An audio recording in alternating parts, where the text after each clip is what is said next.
Everyone tells you your purpose is somewhere out there, waiting, hidden behind the right decision, the right teacher, the right moment of clarity that hasn't arrived yet. So you look outward, you take the courses, you read the books, you try on identities like coats, waiting for one to fit, and nothing does. Because Carl Jung discovered something that almost nobody in the personal development world will tell you. Your purpose isn't waiting somewhere ahead of you. It's buried behind you, in the exact parts of yourself you've spent your whole life trying to disown. Jung wrote once that the gold is in the dark. He didn't mean this poetically. He meant it as a working principle, something he'd tested over decades of watching people search for meaning in every direction except the one direction where meaning actually lived. The people who came to him lost, disoriented, aching for some sense of what they were supposed to be doing with their lives, almost always shared one thing in common. They had assembled themselves out of everything they were told was acceptable and buried everything else. And the everything else, the rejected material, the dark twin they walked past 100 times a day without recognizing, was carrying the exact information they needed. The shadow, in the way Jung meant it, is the sum total of everything you decided couldn't belong to you. Sometimes because it wasn't safe, sometimes because it wasn't rewarded, sometimes because the people who shaped you couldn't tolerate it, and you learned early that survival required amputation. Whatever the reason, by the time you're an adult, you've built an identity out of the acceptable parts and hidden the rest so thoroughly that you no longer remember hiding it. The rejected material didn't disappear, it just went underground. And underground is exactly where your purpose has been living too. Today I want to walk you through what Jung discovered about the strange, almost inverted relationship between the shadow and purpose. Why the qualities you've rejected are almost always pointing at the life you were meant to live. How to read the specific signals the shadow sends. What it actually looks like to mine gold from the dark instead of running from it. And why the people who never do this work end up living lives that look successful from the outside and feel hollow from the inside, while the people who do it end up building lives that make no sense to anyone but them and feel, for the first time, like they belong to the person living them. Let me start with what Jung actually observed, because it's more counterintuitive than most people realize. He noticed that his patients, the ones who arrived asking about purpose, almost never had a purpose problem. They had a permission problem. Somewhere underneath the confusion about what they should be doing, there was already something they wanted to do, some direction their whole psyche was quietly leaning toward. But they'd made that direction inadmissible. It was too selfish, too weird, too intense, too impractical, too much like the parts of themselves they'd learned to hide. So instead of following the leaning, they kept searching for a different purpose, one that would feel acceptable to the same forces that made them reject themselves in the first place. Jung would sit across from these people and watch them describe the search. And what he'd notice was that they'd list every possibility except the one their whole body kept gesturing toward. They'd talk about careers that made sense on paper, paths their families would approve of, directions their culture had blessed. And every so often, in a stray sentence, in something they mentioned as a joke or a fantasy, in a small detail they'd rush past, there it was, the actual thing, the direction underneath the direction. And when Jung would gently point to it, the patient would almost always laugh it off. That's not realistic. That's not who I am. That's not something I could actually do. And in the laughing off, Jung heard exactly what he was listening for. The shadow was being kicked back underground, and purpose was going with it. He came to believe that purpose and shadow were connected in a way most people never suspect. That the very qualities you disowned to make yourself acceptable were the qualities your purpose required. The intensity you'd tamped down, the ambition you'd made yourself feel guilty about, the strangeness you'd smoothed over, the desires you'd labeled shameful, the parts of your imagination you'd stopped taking seriously somewhere around age 12. All of it wasn't garbage that needed to be thrown away. It was raw material that needed to be reclaimed. Buried alongside your rejected self was the specific work only you could do, the shape of a life that fit you and no one else. This is the first thing to understand before anything else makes sense. The shadow isn't just a psychological curiosity, it's a container. It holds everything the light side of your personality couldn't accommodate, And because your acceptable self was constructed to fit into other people's worlds, everything that didn't fit their worlds, but might have fit yours, went into the container.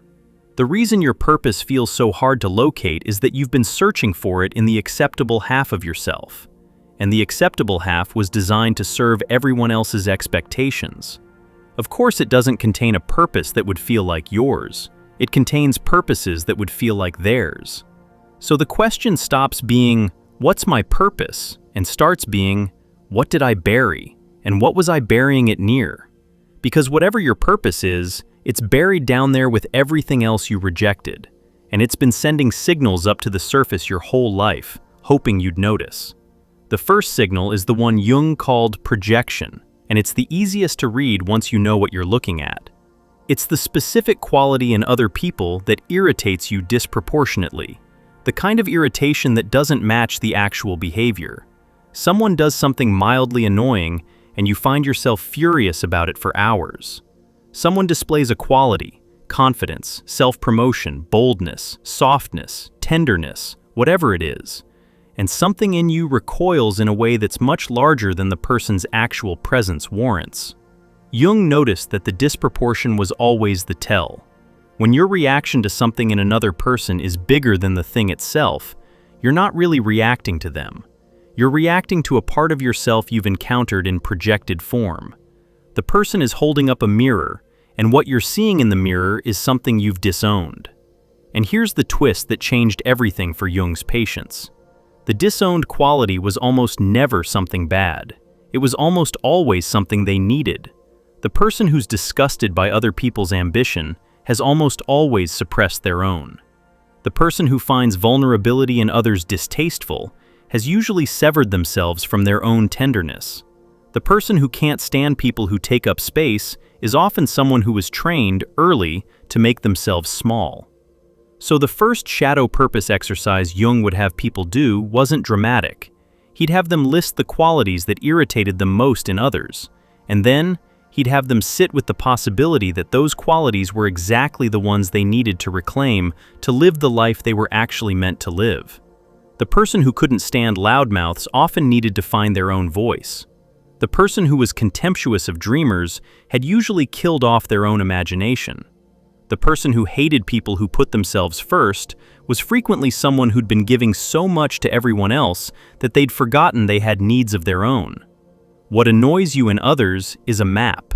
It's showing you the specific territory of yourself that you've fenced off, and your purpose is almost always somewhere inside that fence. The second signal is subtler and requires more patience to read. It's the pattern of what you loved before you learned to stop loving it. Jung was fascinated by the way children encountered the world before their acceptable self was fully formed, before the rejection filter got installed, before they learned which parts of themselves would be met with approval and which parts would be met with something colder. Because in that early period, before the shadow was built, the child was showing themselves, the raw shape of who they were, the specific things that captivated you as a child, before you were old enough to be embarrassed by them, tend to be encoded with information about your purpose, not the surface content necessarily. The child who loved dinosaurs isn't necessarily supposed to become a paleontologist, but the underlying quality of the fascination is real. What was the shape of what drew you in?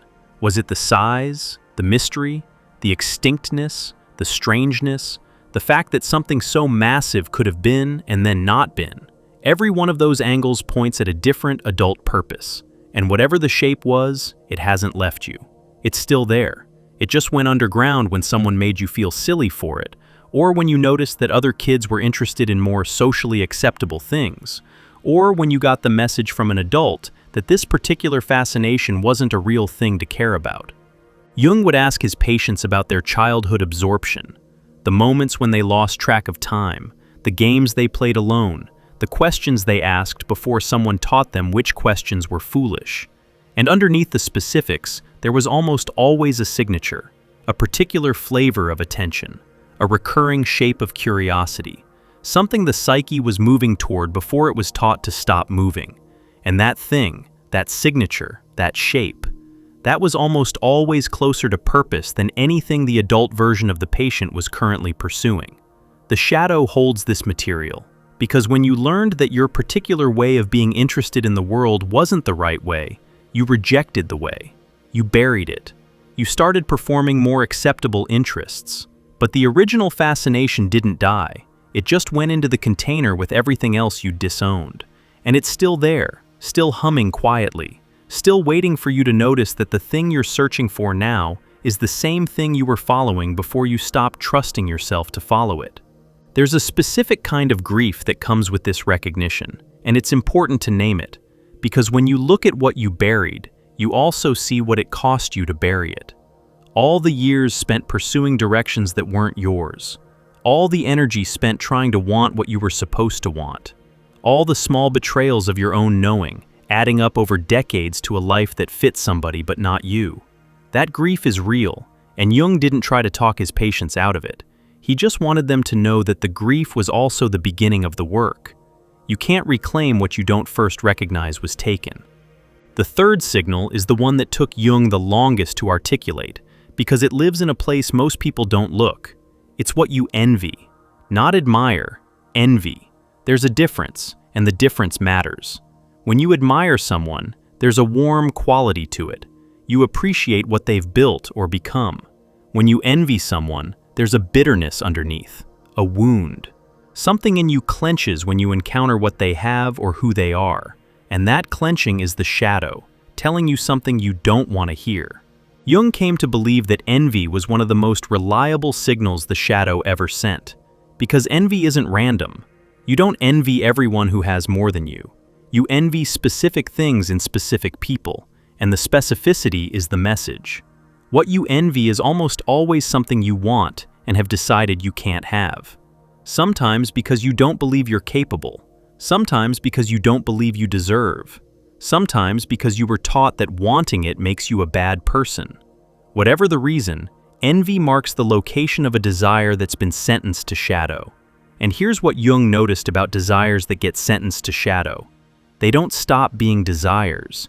They just get expressed in disfigured forms, as bitterness toward people who let themselves have what you wouldn't let yourself want, as cynicism about the entire domain the desire lived in, as a subtle disgust that lets you dismiss the whole area of life as beneath you, when actually, you're just heartbroken that you can't let yourself go there.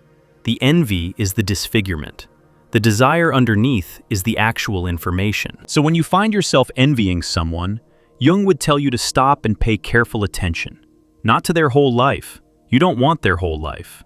To the specific quality that stung, the way they move through the world, the permission they seem to give themselves, the thing they get to have or be or do. And ask, honestly, what would it mean to admit that you want that too? Not to have their version of it, to have your version. Because underneath every envy is a purpose-shaped desire that's been buried, and the burial is what's producing the bitterness. Excavate the desire, and the bitterness has nothing to feed on. Before we go further, I want to mention something that might help if what I'm describing is starting to land. We've put together a guide called True Self-Discovery, 24 reflection exercises built directly out of Jung's approach to shadow work and self-understanding. Several of them are designed for exactly this kind of excavation, mapping what you've disowned and following the signals back to what's underneath. If you're feeling the pull to start looking at this in yourself, that guide is a place to begin. The link is below. And now let's keep going, because there's a deeper layer to this that most people never reach. Because here's what happens if you only work with these first 3 signals. You learn a lot about yourself. You reclaim some pieces. You understand your reactions differently. And you might even start feeling like you have some clarity about direction. But you can still miss the deeper thing Jung was pointing at, because the shadow doesn't just contain individual qualities you've rejected. It contains a whole psychological orientation, a way of being in the world that was too much, or too strange, or too true for the environment you were raised in. And your purpose isn't just made of individual reclaimed qualities. It's made of that whole orientation being allowed to organize your life.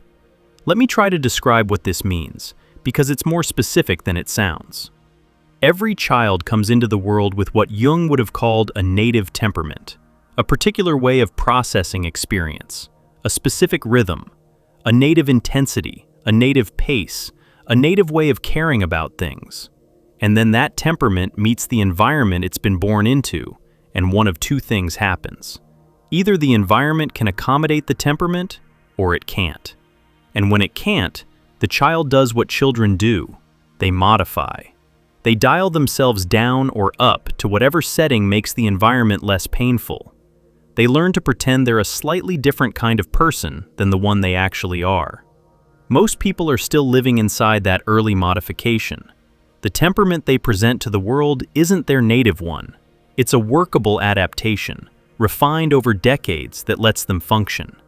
And often it works, in the sense that they can maintain jobs and relationships and outward stability.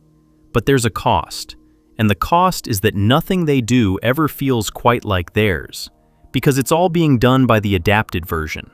The native version is still down in the shadow, still holding the actual shape of the life they were meant to live.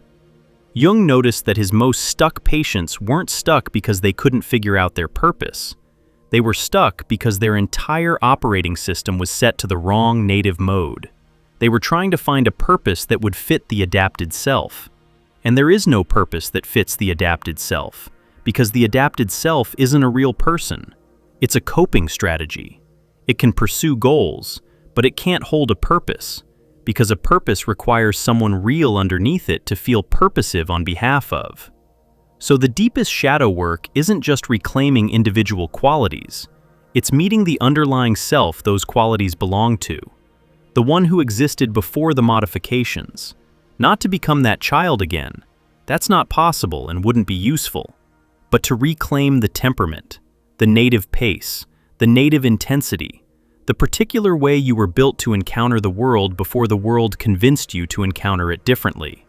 And when you meet that native self, really meet it, not just intellectually acknowledge it, you notice something strange. Your sense of purpose doesn't arrive as an announcement. It arrives as an orientation, a direction your whole system starts leaning in. The native self has always known what it was for. It's just been waiting for the adapted self to get out of the way long enough for you to feel it. This is where Jung's language about individuation becomes important, though he was careful not to make it sound more mystical than it was. Individuation was his word for the process by which someone becomes the specific person they actually are, rather than a functional composite of everyone else's expectations. And the reason he considered it the central task of adult life wasn't spiritual, it was practical. He'd watched too many people arrive at the end of their lives with a specific kind of regret. Not the regret of failure, but the regret of having successfully lived someone else's life. And the shadow work was the only reliable way he'd found to avoid that particular ending. Because your purpose doesn't emerge from finding better goals. It emerges from becoming a self-coherent enough to have a purpose in the first place. Here's the part that catches most people off guard. When you start doing this work, actually doing it, not just reading about it, the first thing you don't get is clarity. The first thing you get is disruption. Because reclaiming the shadow means allowing rejected material back into your conscious life, and rejected material doesn't return quietly. It returns with all the intensity it had when you first buried it, plus decades of interest. The person who buried their anger discovers, when they start doing this work, that they're furious, not situationally, structurally, about things they let happen years ago, about patterns they participated in, about every time they made themselves smaller to make someone else more comfortable.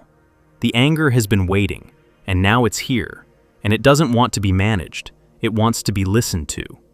The person who buried their ambition discovers, when the shadow starts opening, that they're hungry in ways that shock them. They thought they'd made peace with their small life. Turns out they never made peace. They made a truce, and the truce is over. The wanting is back, and the wanting is enormous, and the wanting isn't interested in being told to be reasonable. The person who buried their sensitivity discovers they can't get through a day without weeping. Not because something terrible is happening, but because they've spent 30 years walling themselves off from what things actually feel like, and the wall came down, and now everything is in. Jung was clear that this was the price of admission. You can't have your purpose without your shadow, and you can't have your shadow without going through the disruption of its return. And most people, when they hit this disruption, retreat. They rebuild the wall. They resuppress the anger, the hunger, the sensitivity. They tell themselves that shadow work was interesting in theory but too destabilizing in practice, and they go back to the adapted self, which at least allowed them to function. And they lose the purpose, every time. Because the purpose was in the material they just reburied. It was in the anger, because anger, listened to properly, points at what matters to you enough to fight for. It was in the hunger, because hunger, when it's not shamed, tells you what your life is asking to become. It was in the sensitivity, because sensitivity, protected instead of suppressed, is what lets you feel the shape of the specific work only you can do. The people who don't retreat, who let the disruption run its course, who trust that the intensity is information rather than malfunction, those are the ones Jung watched arrive at something real. Not immediately. The process takes years sometimes, and it doesn't produce a life that looks anything like the life the adapted self was building. But it produces a life that fits, and there's no substitute for that. You can build a life that impresses everyone and still walk through it feeling like a visitor in your own existence. Fit is the thing. Fit is what shadow work is actually for. And here's what fit looks like when it arrives, because I want to be honest about this too. It doesn't look like the version of purpose you've been sold. It's not a mission statement. It's not a role you announce. It's not a title you can put in your bio. What fit looks like is a specific quality of engagement, a sense that when you're doing the thing your reclaimed self is here to do, time behaves differently. Difficulty feels different. Even failure feels different. Because failing at something that belongs to you doesn't damage you the way failing at something borrowed does. Jung noticed that the people who'd done real shadow work carried themselves in a way that was almost impossible to fake. There was a settledness to them that had nothing to do with being calm. Some of them were still very intense people. Some of them were still restless, still hungry, still becoming. But there was a rootedness underneath the surface behavior, a felt sense that they knew who was inside them, and they'd stopped pretending to be someone else. And that rootedness, more than any achievement, was what let purpose actually take hold. Because purpose can't take hold in someone who isn't sure they're allowed to occupy their own life. It rolls right off. Which brings us to the specific question of what your shadow is telling you about your particular purpose. You, right now, the person listening to this. And I want to be careful here, because generic advice about shadow work is easy to give and harder to actually use. But Jung had a few consistent recommendations for people trying to read their own material, and it's worth walking through them. The first is to pay attention to what you defend against, not what you're afraid of, what you refuse to consider. There's a difference. Fear is loud, refusal is quiet. It's the domain of life you dismiss without examining. The kind of person you'd never want to be. The path you'd never take, the version of yourself you'd never permit. Whatever you're refusing that categorically, examine it. Because pure refusal, in Jung's experience, was almost always a sign that the refused thing had power over you, power your acceptable self couldn't tolerate. And often, buried inside the refusal was some part of your actual direction. The second is to notice what recurs. What themes, what images, what questions keep returning to your mind no matter how many times you dismiss them. The unconscious is not creative in the way people sometimes think. It doesn't send you new material constantly.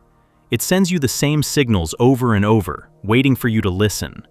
Whatever you keep coming back to, even if you keep dismissing it, is significant. It's not returning because it's random. It's returning because you haven't dealt with it yet, and it won't leave until you do. The third, and this is the one Jung emphasized most, is to look at your own history for the pattern. Not the surface pattern of what you've done, the pattern underneath. The moments across your life when something in you came alive in a way that surprised you. The unlikely interests, the projects that took over, the relationships that mattered more than they should have, the times you felt more like yourself than usual. All of these are data. And when you lay them out and look at them together, without the interpretive filter of your adapted self trying to make them mean something respectable, there's often a pattern that's been present your whole life, gesturing at something you never quite let yourself follow. The shape of that gesture is the shape of your purpose, and the shadow has been carrying it for you the whole time, waiting, patient, uncomplaining, holding your rejected self in trust for the moment you'd finally be willing to come back and reclaim it. I want to close with something Jung said, roughly, in various forms across his work, and it's the thing I most want you to sit with. He said that what we do not bring into consciousness, we live out as fate. The material we refuse to face doesn't stay quiet. It runs our lives from underneath. It makes our decisions for us. It picks our partners, our jobs, our conflicts. It writes our story while we think we're writing it. And it uses everything we've disowned as its material. And so the choice, in the end, is not whether the shadow will be part of your life. It's whether you'll be conscious of it or possessed by it. Whether you'll reclaim it or continue to project it. Whether you'll follow the map it's been drawing for you your whole life or continue to search everywhere else and wonder why nothing feels like it fits. The reason so many people never find their purpose isn't because their purpose is hidden.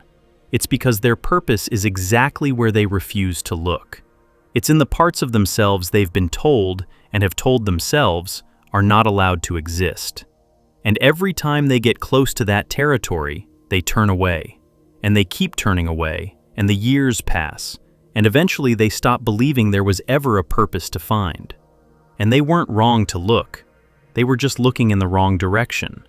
They were looking toward the version of themselves they'd been approved to be, when the purpose was living quietly, waiting, in the version of themselves they'd been trained to reject. You have that version too. Every person does. It's not shameful, and it's not dangerous. It's just yours. It's the part of you that never agreed to be edited down for anyone else's comfort.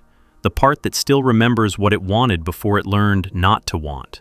The part that carries the specific temperament, the specific intensity, the specific way of caring about the world that would let your life feel like your own instead of like a performance. The shadow is not the obstacle to your purpose, it's the location of it. Jung staked his life's work on that observation, and everything he watched confirmed it. The gold really is in the dark, and the dark isn't as dark as your acceptable self has been telling you. It's just unfamiliar. You've been trained to avoid it for so long that walking toward it now feels transgressive. But every step into that territory is a step toward the life that was always supposed to be yours, the one you buried, along with yourself, somewhere in the years when you were learning to be someone else. You don't have to become that buried self overnight. You don't have to blow up the acceptable one to reach it. Individuation isn't a demolition project. It's a slow reintegration, a gradual return of what was banished. A patient, unhurried listening to the material that's been trying to reach you your whole life. And every piece you reclaim brings your purpose closer, not because purpose is a thing you find, but because purpose is what emerges when enough of you is finally home. If any of this has landed, if you're feeling the pull to start actually doing this work rather than just thinking about it, the true self-discovery guide I mentioned earlier is built for exactly this. 24 reflection exercises grounded in Jung's approach, several of them designed specifically for shadow purpose excavation.